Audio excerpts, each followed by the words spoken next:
Sadly, our journey has just about come to an end.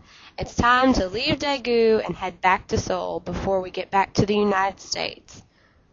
Everyone is saying their goodbyes, packing up their stuff, and we're on our way out.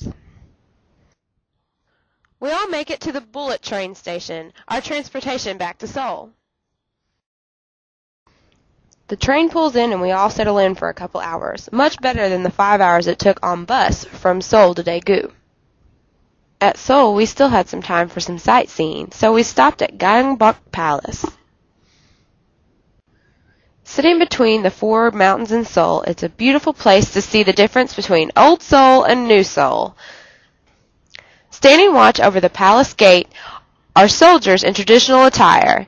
Just like the British watchmen, they can't move at all. People are taking pictures with them, and they're not smiling or moving an inch.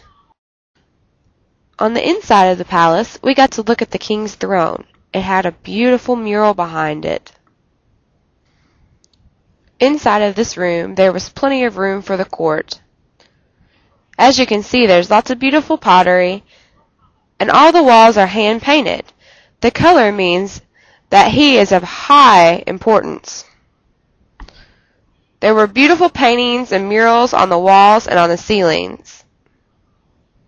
Outside was one of the first sundials, where you could even read the seasons. Head line, we can read the season. So you see, that is the summer solstice. The palace was huge. It even had its own pagoda that was used as a dance floor. On top of the dance floor building were monuments. Although we weren't allowed to videotape, outside of the palace was the new president's home. We moved on to the amethyst factory in Seoul. Amethyst can only be found in a couple places in the world, and Seoul is one of them. Everyone had a lot of fun shopping in the amethyst factory. The last stop was the Demilitarized Zone Tour, also known as the DMZ. First we got to see Freedom Bridge. The use of cameras is limited in the DMZ.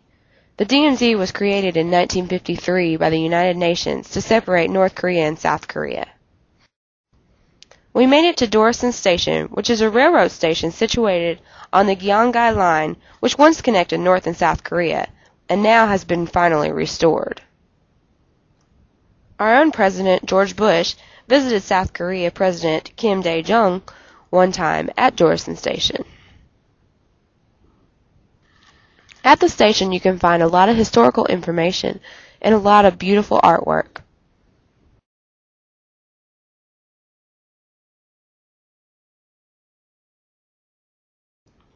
Well, it seems that our journey has ended. We've had a great time here in Seoul, but it's time to head back to the States. See y'all there.